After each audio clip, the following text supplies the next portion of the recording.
or your CMO are about to spend about 6 figures on AEO this year, and I'm going to show you why that spend actually accelerates this little problem that we have, and why the infrastructure that just shipped about 3 weeks ago is actually making this a whole lot worse. Welcome back to the 360-degree marketing show. I'm Anusha. I research how AI is changing marketing, not just with what's trending this week, but actually going deep into the mechanism to understand what this could look like in the future.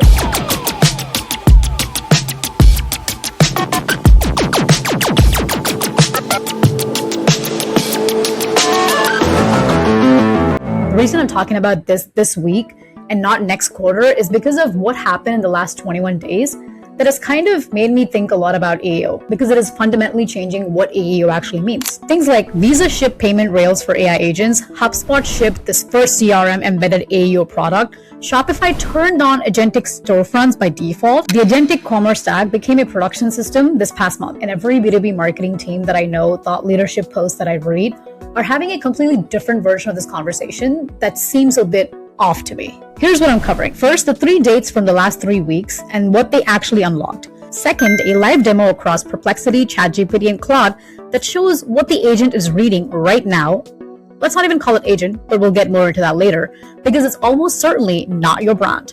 Third, why HubSpot AEO and every AEO tool coming behind it is structurally the productivity trap wearing a retrieval costume. If you walk away with one thing from this episode, I want it to be the shape of the mistake your category is going to make, not a better playbook for shipping into it. First, let's talk about the 3 weeks that's actually changing this infrastructure. The week after my birthday, April 8th, 2026, Visa launches Intelligent Commerce Connect. It's a payment infrastructure that lets AI agents purchase things on a customer's behalf. You don't have to enter your card details anymore. It literally has it. And it does these with spend controls, tokenizations, and fraud authentication built into it. And they also have pilot partners that are already running end-to-end transactions. Visa's own data says 47% of US shoppers already use AI tools for at least one shopping task. These buyers that are actually using agents right now are actually going to hand off decision-making, purchasing, etc. completely in the next 18 months. On April 14, 2026, one of my favorite companies, HubSpot, launches HubSpot AEO at their Spring Spotlight, first major CRM-embedded AEO product. From what I see, I feel like it uses your CRM data to surface prompts that your customers would ask in LLMs. It tracks how your brands show up in things like ChatGPT, Perplexity, Claude, Gemini, and optimizes it for that accordingly. HubSpot's own number on this are organic traffic to their customer sites fell 27% year over year. AI referral traffic tripled. That is the curve that they're pricing this product into. And something else that is already live and is actually rolling out really silently is Shopify's agentic storefronts. Apparently it is active for eligible stores right now. I don't use Shopify. Let me know if you do. Let me know what your thoughts are on that, because it covers ChatGPT, Google AI Mode, Gemini, Microsoft Copilot, and it makes your product catalog machine readable to agents. I just came in here to tell you to watch this video because it talks a lot about machine readable content, but let's get into it. One of the things that I noticed was that if you're on Shopify, you are already in the retrieval pool, whether you opted in or not. It's kind of like how LinkedIn just started to use our data without telling us, like, we figured it out because we're smart, but the same way. So do you actually see the pattern? 3 different layers: payments, marketing, commerce, all shipping almost the same thing in 3 weeks. The agentic commerce stack is not a future conversation. It is happening right now. But let's be honest, I'm not a journalist and I'm not here to talk about what top 3 things that happened this week. I'm more curious about what is happening underneath all of this. When you look at all of them, what they do is the same infrastructure. All they're doing is put brand content into the retrieval pool that AI agents can read. That is the shared direction, and that is literally what AEO means. Speaking of retrieval, let me actually show you what is happening in the retrieval pool today. I hope the answer to that is going to change your mind about how you think about AEO spend. And what I'm going to do is I'm going to run the same query on 3 different tools with the same question, which is I have copy paste. So it is, what's the best CRM for a Series B startup with a, say, 10% sales team? Now let's do the same thing once. Now, look at where it is actually looking, which is very interesting for me. I really like to think about where it is looking, and I'm betting HubSpot. Okay, before I can even talk about it. So you see HubSpot, you see Salesforce, I bet you'll see Pipeline as well. Interesting. Oh, that also says it's interesting. So it's saying that TO is the interesting 2026 answer. It's become the CRM of choice for AI native companies. None of these companies are sponsoring me, but what I'm really interested is in seeing the sources that it's actually looking at. It's looking at all these kinds of blogs, right? Do you see AEO anywhere? Same thing. Do you see that? Now, let's go into this one. HubSpot, Pipedrive, told you, Salesforce, actually, close. Do you see how all of these AI retrieval search bars, search engines are literally doing the same thing? Look at the kind of pages that it's actually looking at. Best CRMs from. It's looking at SalesFlare, LinkedIn editors, Zapier, TechRadar, Zendesk, Follow, Zendesk again. Not a single piece of, no, when I look at this, not a single piece of this seems to be brand owned. Do you see the brand name showing up in any of these? I don't. If you actually look at this, the most interesting part about all these researches for me is that HubSpot is the only one that is actually showing up with its own citation, right? This is super real. Now, this is the argument. HubSpot is the only brand in this response with enough authority and aggregator density to occasionally get its own content pulled in. Pipedrive hasn't gotten it. I don't see Pipedrive. I don't see even Salesforce. I don't even see AEO. So if you really think about it, because what is happening is that agents are failing to differentiate between brand content, right?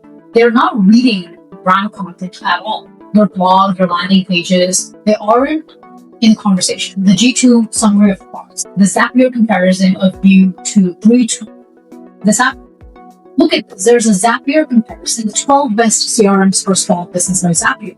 Comparison of you to 12 other tools that are literally in the same space as you, categories. Now, this is the retrieval pool as it currently exists. It is essentially a summary of your brand yourself by people who may or may not have used your product. Alright, so this is what AEO is working towards, right? Because this is not exactly an agent, this is a retrieval mechanism. It's a visibility problem where your own content is not being surfaced. So the AI retrieval mechanism is actually looking for aggregated sources that it can pull, that it gets enough volume to justify and form a semantic layer and being like, this actually makes more sense for what the user is asking. That is why companies like HubSpot and Salesforce will always win, because they dominate the market. They have the most review volume, most comparison data. There's so much volume about the company. And also, frankly, they're the most familiar names in the training data. Familiarity does dominate when the pool is aggregator only. HubSpot AEO, Shopify agentic storefront, every single one of these pools, it exists in the category to change that, which is just to get your content into the pool. And right now, that is the most useful thing you could do to get your brand out there in front of people. I'm not here to argue that AEO is fake or that it's not needed. I'm making a very different argument. Here's the argument. So let's imagine that AEO has actually started working for everybody, just like SEO. It has started working. Everybody has the right tools. Everybody knows how to surface and be cited on ChatGPT, Perplexity, Claude, etc. And once your content is in the pool, the selection mechanism is actually going to change. The very tools that helps you get in front of people are going to be the reason that you can't really do what is to be done because you don't know what is to be done anymore. See, the more we talk so much about AEO because it makes us feel so productive. We love to talk about things that are trending, which is AEO, because it makes us feel productive, like we're actually making a difference. But I think AEO is just a productivity trap wearing a retrieval layer outfit, because the fact that AEO is actually succeeding, it means that the agent is actually reading your blogs, your landing pages, your product descriptions, your customer stories, but it is also reading every single competitor's content the same way. We all belong in the same cluster. It's like CRM, HubSpot, Salesforce. Oh, they're saying the customers are this, they're saying the customers are this. Oh, I find reviews about this, I find reviews about this. Do you see the problem? It's not just that the human buyer is going to have this confusion, but an agent tool is also going to have, except that it doesn't have feelings. The question stops being about who's retrievable and becomes, wait, who's actually distinguishable? I wrote a working paper on SSRN about the dual journey that I think we're about to take because agents are inherently biased. And I also made a video on that if you want to check it out. When AI agents have to pick from the same pool of similar content, the technical term is called context matching, which is a huge conversation right now. People are only context engineering. We're not prompt engineering anymore. There are great companies out there doing great work with context engineering. You should look them up. I'm about to put on my technical hat. Just bear with me for a second because this gets interesting. All right, so what happens now is the agent embeds each piece of content into a high-dimensional vector space, embeds the user's query into the same space.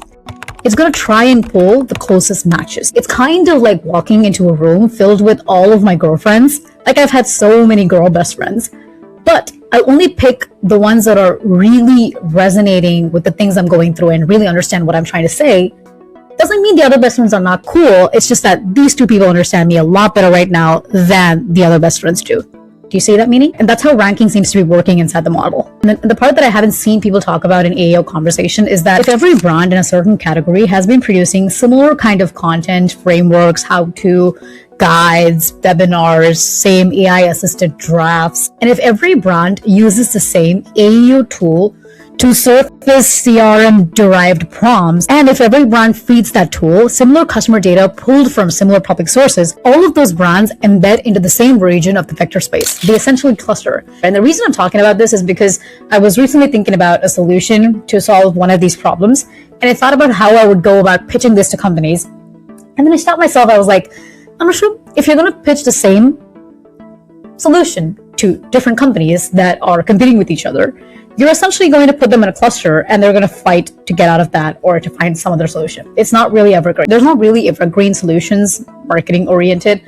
However, there are certain things that can really work for everybody. The agent now looks at that cluster and is really confused about how to differentiate them. Then it just goes to the secondary stuff like pricing, validity, SLAs, stuff like that. That is not what marketing is working towards, because the essential, the ultimate goal is to make sure that our brand becomes the preference, not just the price points. Now, when you take these things, it becomes brand familiarity, which is already available in the training data, and you're just essentially going with the same thing you're seeing today with an aggregator, just with a different name for it. This is what I mean when I say AEO is a productivity trap wearing a retrieval costume. AEO is going to produce interchangeable content inside the retrieval pool by making same kind of optimization target, think same prompts, schema, answer engine surface, and the operating target across each competitor in the same category, the same mechanism. It really is the same mechanism with just a different surface. So let me be precise about who this will actually affect, because if you are a big brand and you have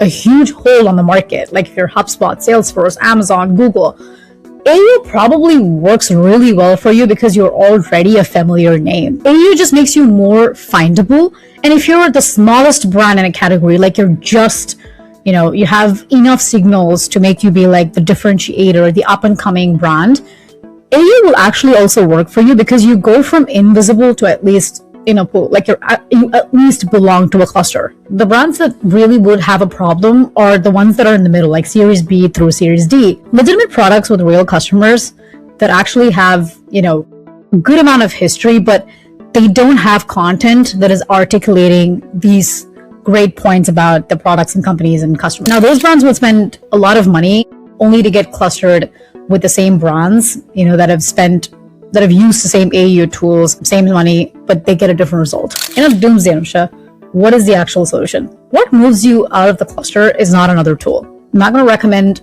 trying another tool. It has never been. It's the thing that actually got me into marketing.